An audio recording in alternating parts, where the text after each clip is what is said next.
conociendo a Dios a través de la palabra de Dios, que es la Biblia. Vida y paz abundante para todos los que me estáis escuchando. Jesús dijo, y conoceréis la verdad, y la verdad os hará libre. Ahora estamos estudiando la Biblia y estamos en un libro escrito por Pablo, que son las cartas a los tesalonicenses en la iglesia de Tesalónica. Vamos a estudiar esta carta, que está escrita por Pablo. El autor principal de esta carta es el Espíritu Santo, porque el Espíritu Santo es el que inspiraba a los santos del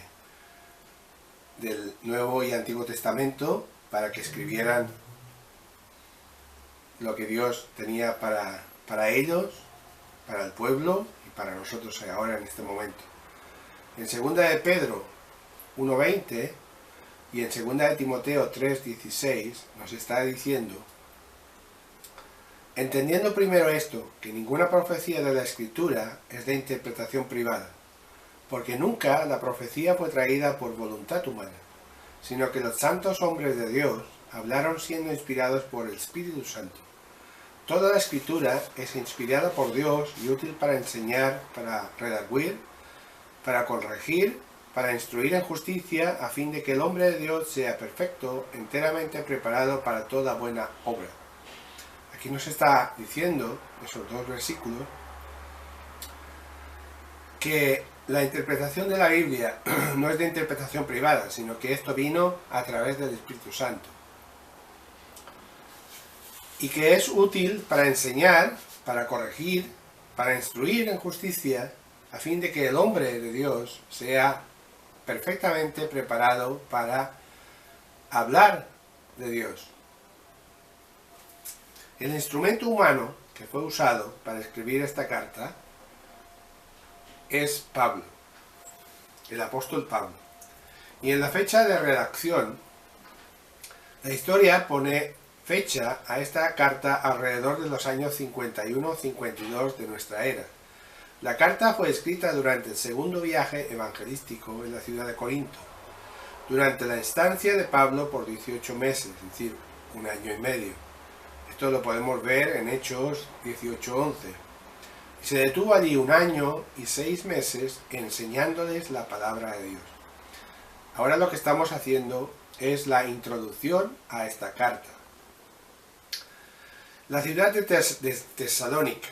Tesalónica era una de las ciudades en Macedonia, la parte norte de Grecia, visitada por Pablo y sus compañeros Silas y Timoteo durante su segunda campaña misionera. Esto lo podemos ver en Hechos capítulos 16 al 18. La ciudad era la capital de la provincia romana, un centro comercial situado en la ruta más importante, la vía Ignacia, con una población de diferentes tipos de personas. En esta ciudad había judíos, dado que en Hechos 17:1 nos lo está diciendo, nos está aclarando, y se menciona una sinagoga.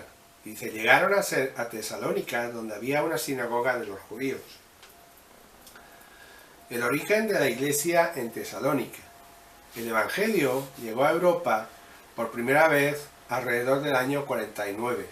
Esto ocurrió cuando en su segundo viaje misionero, Pablo y quienes lo acompañaban zarparon de Troas, sitio de la antigua ciudad de Troya, y vía la isla Egea de Samotracia a Neápolis, la ciudad portuaria de Filipos, en respuesta a la visión nocturna del hombre de Macedonia. Esto vamos a verlo en Hechos 16, del 8 al 12, dice, y pasando junto a Misia, descendieron a Troas, y se le mostró a Pablo una visión de noche. Un varón macedonio estaba en pie, rogándole y diciendo, pasa a Macedonia y ayúdanos. Cuando vio la visión, enseguida procuramos partir para Macedonia, dando por cierto que Dios nos llamaba para que les anunciásemos el Evangelio. Es decir, que Pablo tuvo una visión de un hombre que les estaba pidiendo ayuda en Macedonia para que les anunciase la palabra de Dios. Macedonia, como hemos dicho, es una región en Grecia, al norte, y Tesalónica es una ciudad que está en esta región. En el momento en que estaba sucediendo estas cosas, Grecia estaba gobernada por el Imperio Romano. Dice, bueno, y viajando 150 kilómetros hacia el sudoeste, Pablo y Silas llegaron a Tesalónica, como era su costumbre.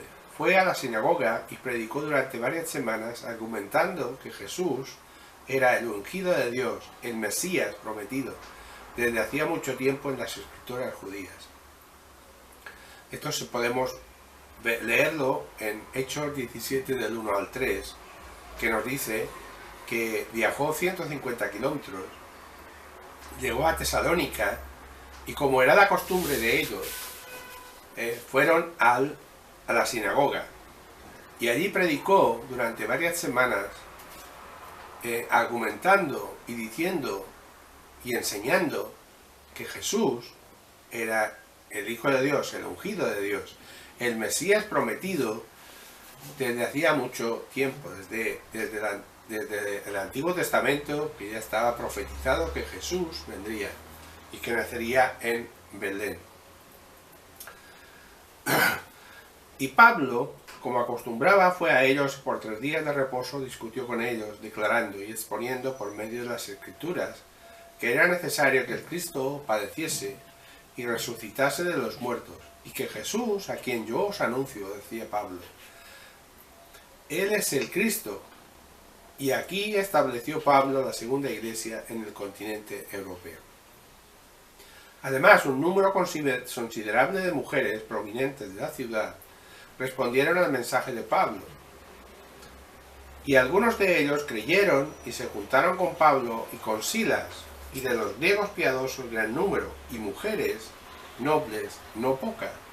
Es decir, que aquí, él, cuando estaba exponiendo por medio de las Escrituras que era necesario que Cristo naciese y padeciese y resucitase de los muertos, y que Jesús, decía, es el que yo os anuncio, es el de Cristo, el Mesías, un gran número de mujeres respondieron al mensaje, es decir, creyeron el mensaje, y gran número de mujeres, gran número, no pocas dice, sino gran número. La fe de los creyentes cristianos de Tesalónica llegó a ser tan ampliamente conocida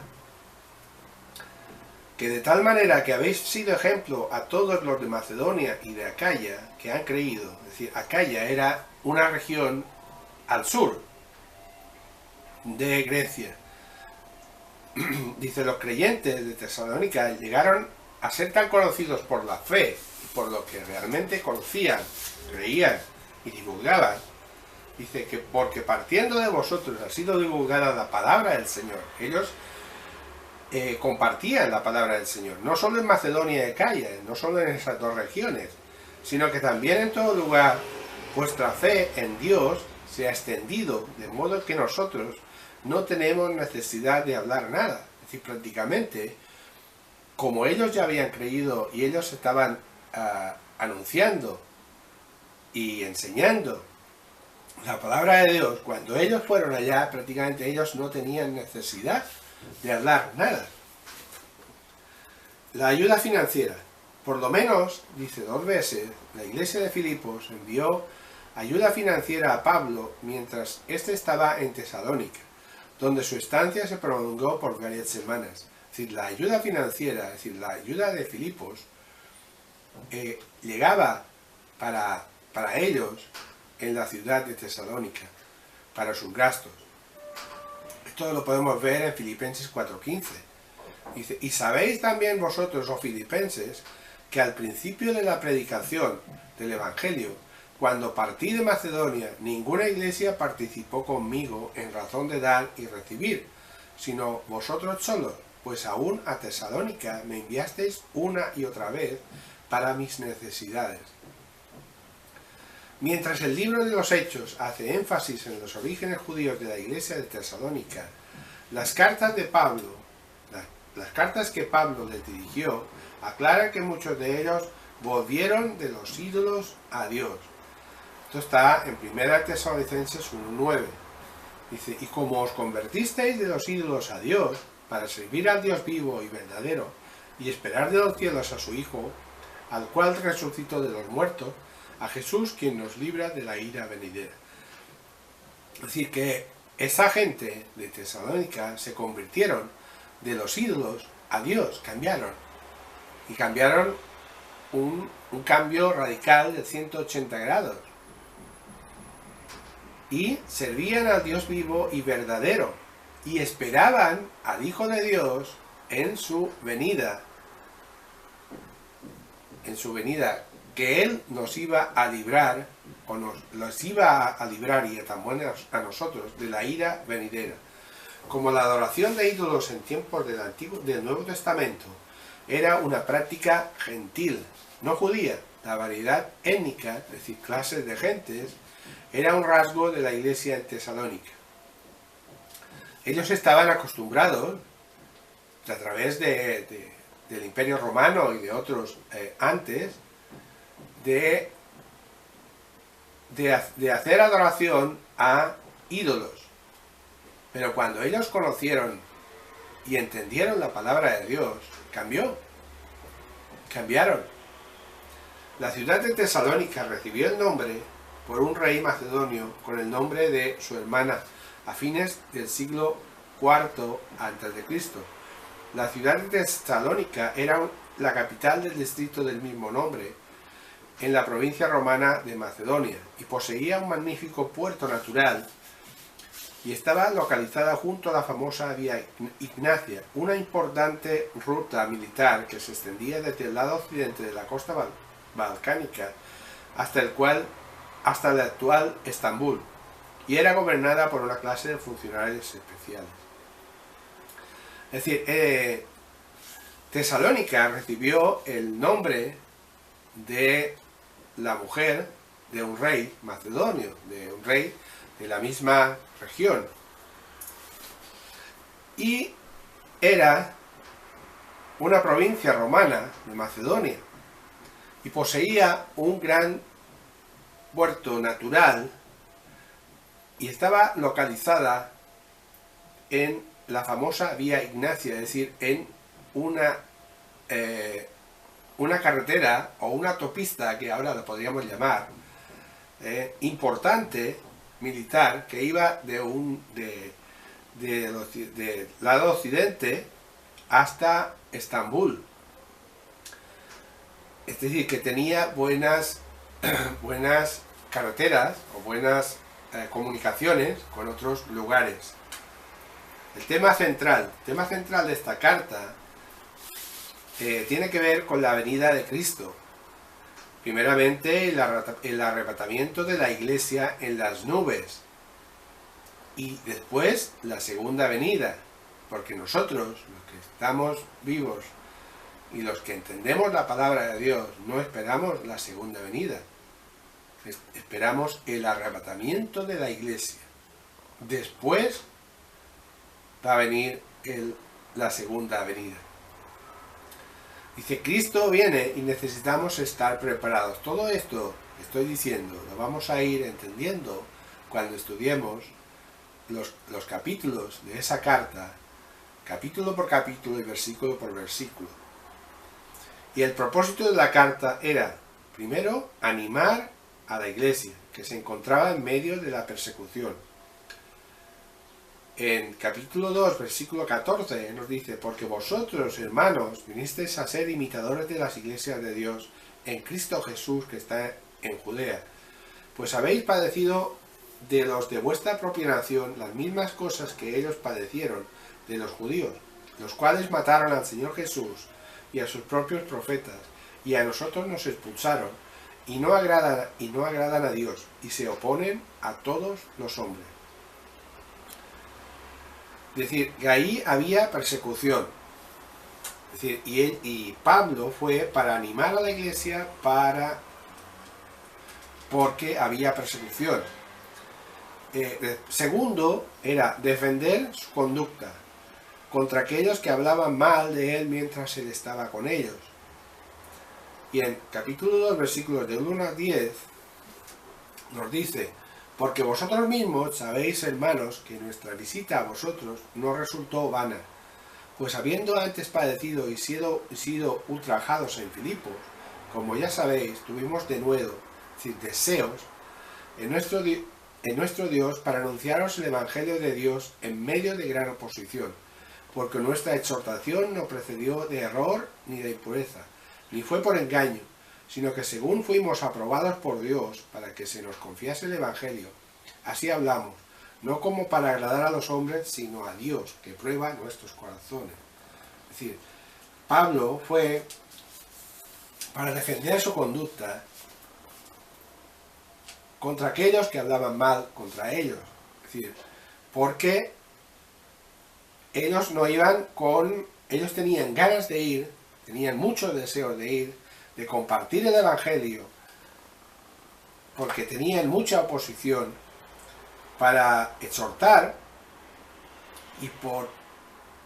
porque ellos no iban con engaños, sino que iban con la palabra de Dios.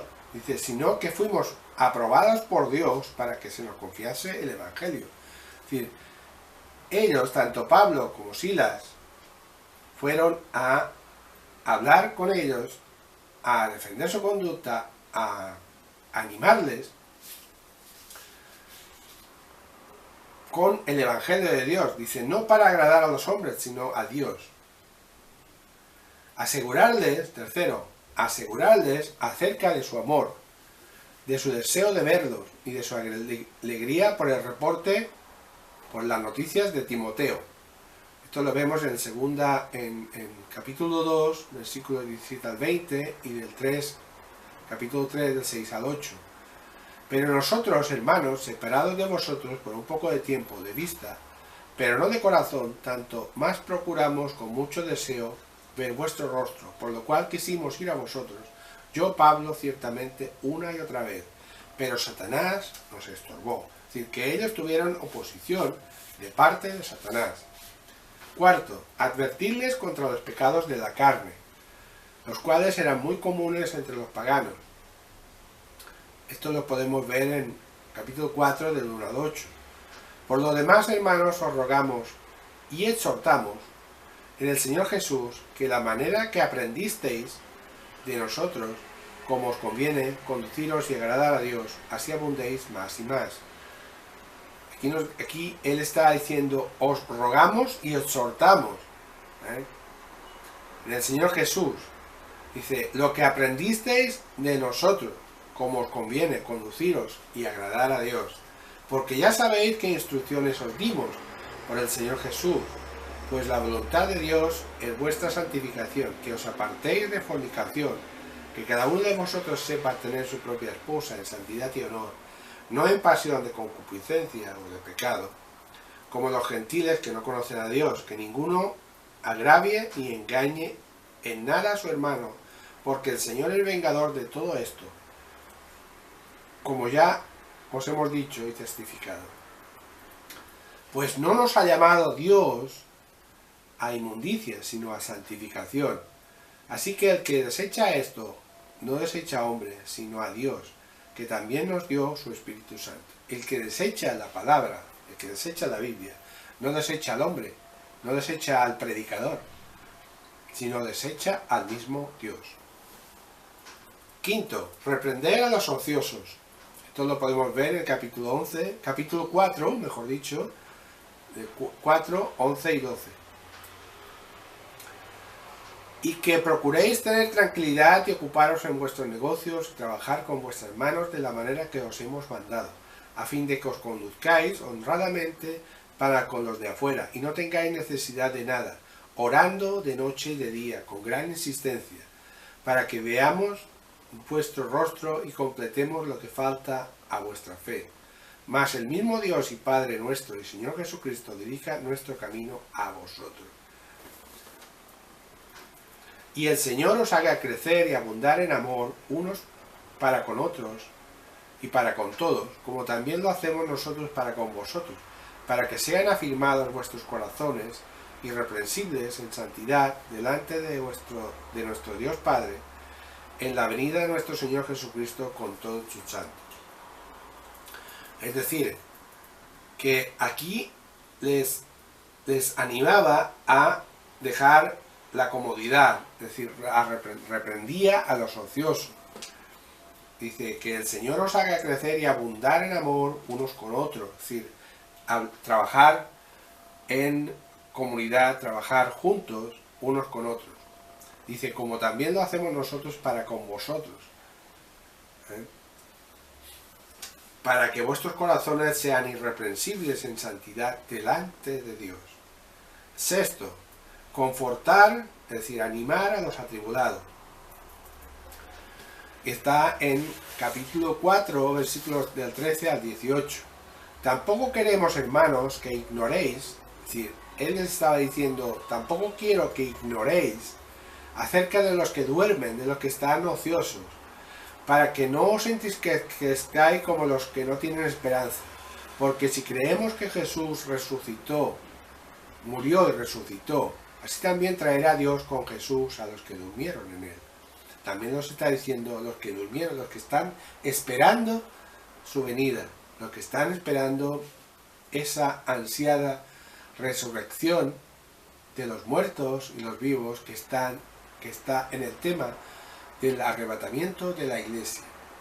Por lo cual os decimos esto en palabra del Señor, que nosotros que vivimos, que habremos quedado hasta la venida del Señor, no precederemos a los que durmieron. Porque el Señor mismo, es decir, Jesús mismo, con voz de mando, con voz de arcángel y con trompeta de Dios, descenderá del cielo, y los muertos en Cristo resucitarán primero. Luego nosotros, los que vivimos, los que ya hemos quedado, seremos arrebatados juntamente con ellos en las nubes para recibir al Señor en el aire, y así estaremos siempre con el Señor.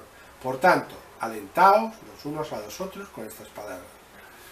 Es decir, él les estaba diciendo que el Señor mismo, Jesús, volverá a buscar a los suyos, primero a los que duermen y después a los que estamos vivos. Y él descenderá del cielo. Seremos arrebatados juntamente con los que duermen en las nubes para recibir al Señor en el aire. Y así estaremos siempre con el Señor. Este es un tema que después lo vamos a aclarar un poco más en los estudios que siguen. Séptimo, exhortadlos a que estén alertas en vista de la venida de Cristo, que está en capítulo 5, versículos del 1 al 11. Pero acerca de los tiempos y de las ocasiones no tenéis necesidad, hermanos, de que yo os escriba, porque vosotros sabéis perfectamente que el día del Señor vendrá así como ladrón en la noche, que cuando digan paz y seguridad, entonces vendrá sobre ellos destrucción repentina, como los dolores a la mujer encinta, y no escaparán. Aquí Pablo les está diciendo que acerca de los tiempos y de las ocasiones no tenéis necesidad de que yo os escriba. ¿Por qué? Porque si vosotros confiáis en el Señor, si vosotros habéis aceptado al Señor, si vosotros conocéis al Señor y conocéis las Escrituras, sabéis perfectamente que el día del Señor vendrá. El día del Señor vendrá. Dice, así como ladrón en la noche. ¿Qué significa? Significa que Dios no avisa a la gente, sino que la gente, es decir, sus hijos, tienen que estar preparados para su venida. Nosotros tenemos que estar preparados porque sabemos perfectamente que vamos a morir. Y es cierto, es sí o sí. Entonces, si uno no sabe si cuando va a morir, no sabemos si esta tarde, mañana, o dentro de un mes, o dentro de un año vamos a morir, tenemos que estar perfectamente preparados para ir delante del Señor en el momento que nos toque dejar el mundo. Dice, mas vosotros, hermanos, no estáis en tinieblas. Es decir, que nosotros, los que creemos, los que buscamos y los que escudriñamos la palabra de Dios, no estamos en tinieblas. Es decir, nosotros sabemos las cosas. La Biblia dice exactamente todo, desde el principio hasta el fin, la historia, pasada, presente y futura. Es decir, no hay nada más. Todo está escrito. Dice, mas vosotros, hermanos, no estáis en tinieblas, para que el día os sorprenda como ladrón. Es decir, no nos tiene que sorprender, tenemos que estar preparados. Porque todos vosotros sois hijos de luz e hijos del día, no somos de la noche ni de las tinieblas. Por tanto, no durmamos como los demás, sino que velemos y seamos sobrios. Pues los que duermen, de noche duermen, y los que se embriagan, de noche se embriagan. Pero nosotros que somos del día, seamos sobrios, habiéndonos vestido con la coraza de fe y de amor, y con la esperanza de salvación como yelmo, porque no nos ha puesto Dios para ira, no, Dios no nos ha puesto para ira, Dios nos ha puesto para salvación. Dios ha venido a salvarnos. Y cuando nosotros hemos aceptado al Señor Jesucristo como nuestro Señor y Salvador, y seguimos sus enseñanzas, Dios no nos pone para ira, sino cuando venga el día de la ira, Él nos va a sacar de este día. A todos los que estemos preparados y a todos los que obedezcamos su voz y a todos los que hagamos la voluntad del Padre, como dice Él. Si no, dice, porque no nos ha puesto Dios para ira, sino para alcanzar salvación por medio de nuestro Señor Jesucristo, quien murió por nosotros, para que ya sea que velemos o que durmamos, vivamos juntamente con Él. Por lo cual, animaos unos a otros, edificaos unos a otros, así como lo hacéis. 8. Animarlos a que se preocupen unos por otros, en la fidelidad y servicio mientras esperan con paciencia. Capítulo 5, versículos 12 al 24 nos dice, os rogamos, hermanos, que reconozcáis a los que trabajan entre vosotros y os presiden en el Señor y os amonestan, y que los tengáis en mucha estima y amor por causa de su obra. Tened paz entre vosotros. También os rogamos, hermanos, que amonestéis a los ociosos, que alentéis a los que de poco ánimo, que sostengáis a los débiles, que seáis pacientes para con todos. Mirad que ninguno apague a otro mal por mal, antes seguid siempre lo bueno unos para con otros y para con todos. Aquí les animaba a estar gozosos siempre, ¿no? Estad siempre gozosos, orad sin cesar, dad gracias en todo, porque esta es la voluntad de Dios para con vosotros, en Cristo Jesús.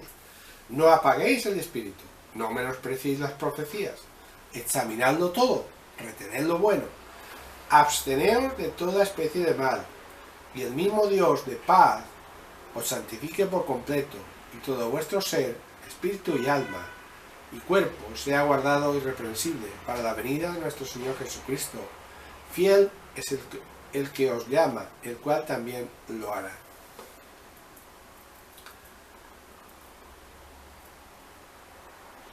La palabra inspirada. 1. El Evangelio vino a ellos en el poder del Espíritu Santo. Capítulo 1, versículo 5. El Evangelio de Dios está en el segundo. El Evangelio de Dios está en capítulo 2, versículo 2. Dice, como sabéis, tuvimos de nuevo deseo en vuestro Dios para anunciaros el Evangelio de Dios en medio de gran oposición. 3. Ellos dieron a conocer la palabra del Señor. 4. No es palabra de los hombres, sino de Dios. 5. La venida de Cristo se da a conocer por medio de la palabra del Señor. 6. Estas son palabras de ánimo. Por lo tanto, alentaos los unos a los otros con estas palabras. Esto está en capítulo 4, versículo 18. 7. Debe ser leída por todos los hermanos. Está en el capítulo 5, versículo 27, que Pablo dice: os conjuro, os ordeno, por el Señor, que esta carta se lea a todos los santos hermanos. Pablo quería que todas las instrucciones que él estaba dando se leyeran a toda la iglesia, para que la gente supiera lo que él estaba diciendo en la carta. El animarlos, el exhortarlos, el hablarles de la venida de Cristo y alentarlos en todas las palabras con ánimo. Esta es la introducción a la carta de los tesalonicenses que Pablo escribió.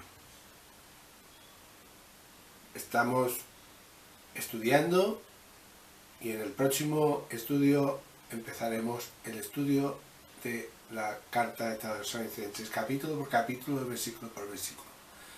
Que Dios les bendiga y que nos estamos viendo en el próximo estudio.